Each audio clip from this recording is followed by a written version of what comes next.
We thank Allah over His blessing, something that He's done for us. But in this particular ayah, لَعَلَّكُمْ تَشْكُرُونَ, Allah did not say لَعَلَّكُمْ تَشْكُرُونَ عَلَى and then add something. He didn't say it. He didn't say, what should you be grateful for? And this is what you say in the Arabic language is called التوسع في المعنى, to expand the meaning, to open up, to not limit the meaning. In other words, there is, look around you, and everywhere you look, there will be a reason to be grateful. There will be a reason to have shukr. You will look at your family and know that they are healthy, and there's a reason to have shukr. You and I will come to a gathering in Eid knowing full well that there are so many Muslims in the Ummah today that cannot celebrate Eid like we do because they don't even have safety inside their homes. Forget outside their homes. And that should make you grateful. That should make me grateful. The fact that even some people say, oh man, it's Eid, but I didn't get a day off from work and I gotta go and it's traffic on the 635. The fact that you have a job, that you have a car, that you're going to earn an income for your family, that you're doing that is something you and I should be grateful for. In other words, the idea, one of the feelings that we're supposed to come out with in Ramadan is that we should be grateful for things all around us. Nothing around us goes overlooked. Everything around us becomes a reason for us to be grateful. SubhanAllah. We forget that these ayat are not just about being grateful to Allah for being Muslim, and grateful to Allah for having Quran, but also grateful to Allah for enjoying what is considered our rizq, our provision. And our provision is not just our money. Our provision is our family. My sisters are my provision. My parents are my provision. My children are my rizq. They're a part of my rizq. And every time Allah gives me rizq, I should be grateful. Even your uncle, the one you hate, even he's rizq. Even he was given to you for a reason. And so even if people will say any kind of thing to you that may not be very nice, to put it mildly, things may be said, you and I have to just be grateful anyway. And if you can't do that forever, at least do that during Eid. At least during Eid. Don't let your anger get into you. Don't get upset at people, even if they say upsetting things. Ignore it. Let it go over your skin. Grow a thick skin. A lot of times, for example, our parents, mashallah, especially from the Indo-Pak subcontinent, they have PhD in saying mean things. So they know exactly what to say to get you boiled, right? They know the exact right words to get you upset. And they'll keep going until you get upset. And then when you get upset, they say, see, you have no respect for us.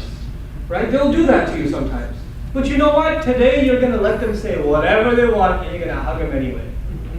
You're just going to not let anything get to you. This is part of لَعَلَّكُمْ تَشْكُرُونَ. This is part of saying Allahu Akbar. Allah is bigger, Allah is greater. My anger, I should not show anger because Allah is greater. I humble myself before Allah. That's the attitude. A lot of people ruin their Eid. Really, they ruin their Eid when family gatherings happen. When people get together with each other.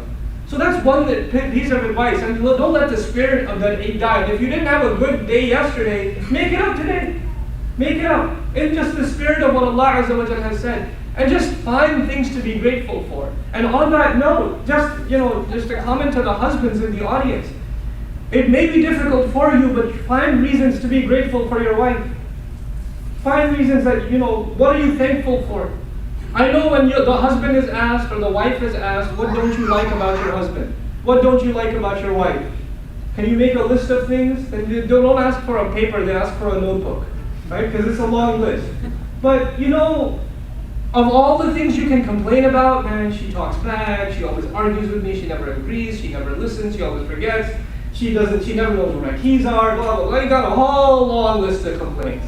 She puts too much salt, she doesn't put enough salt, too much spice, not enough spice.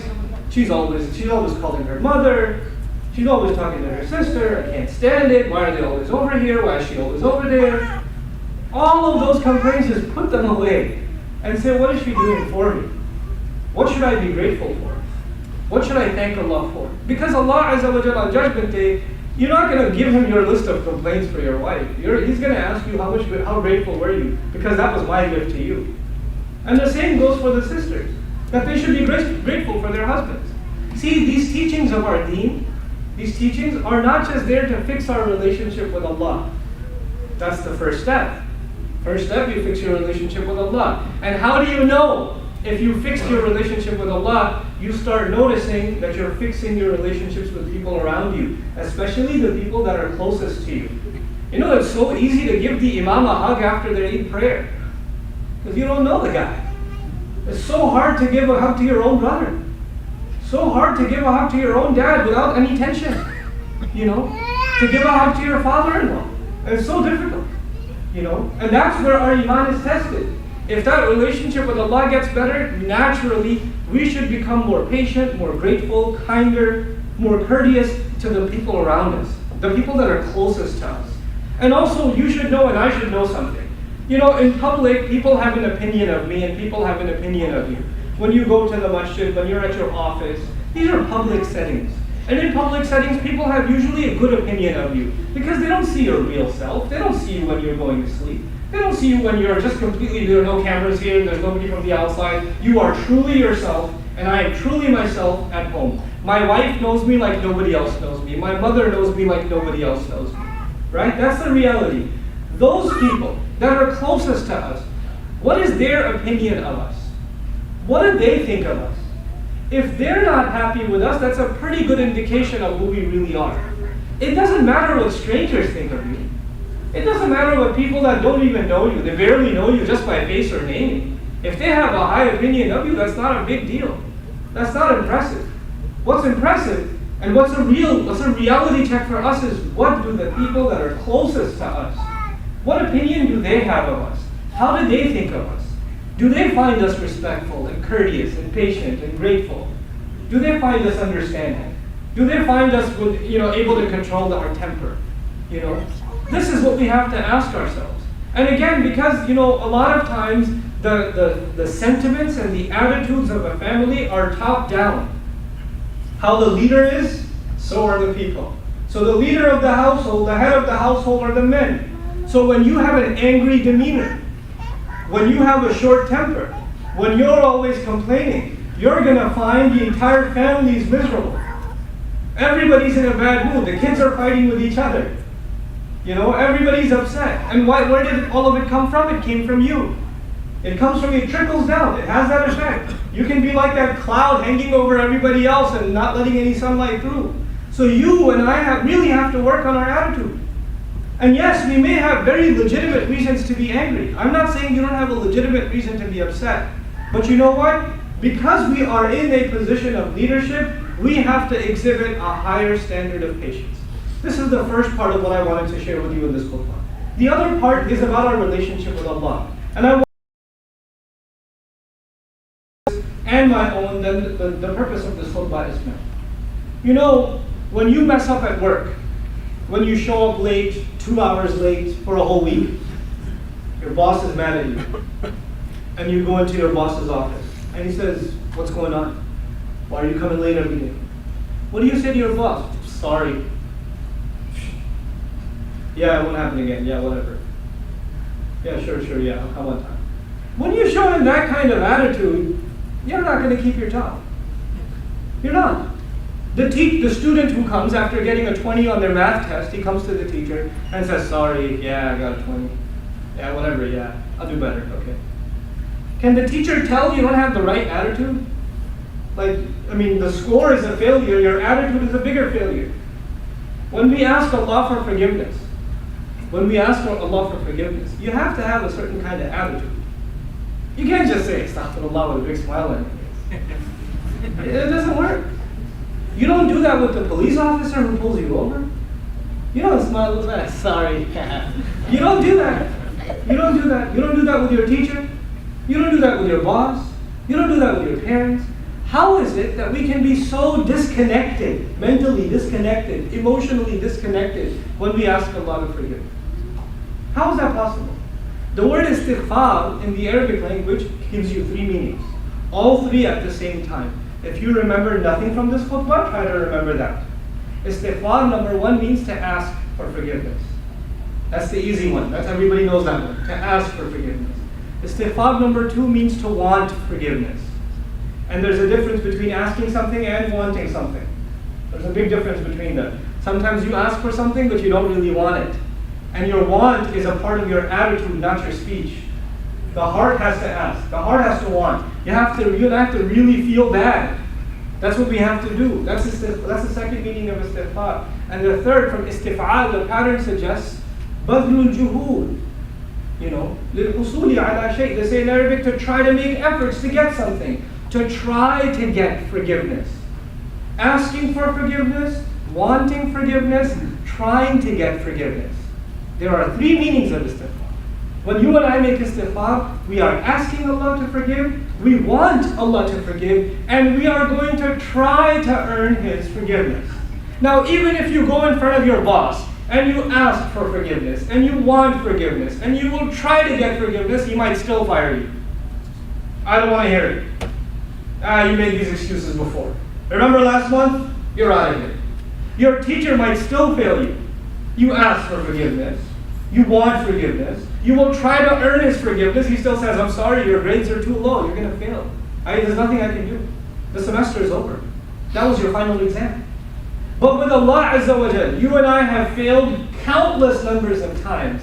But He does not say to you and me, yeah, you've asked this before. No. Request denied. He doesn't do that. This Ramadan, and especially in Ramadan, He opens those doors and says, I don't care how bad your grades are, I don't care how bad your track record is, if you ask for it, and you want it, and you show me that you're trying to earn forgiveness, I am giving it to you. I am giving you forgiveness. That's Allah's gift in this Ramadan.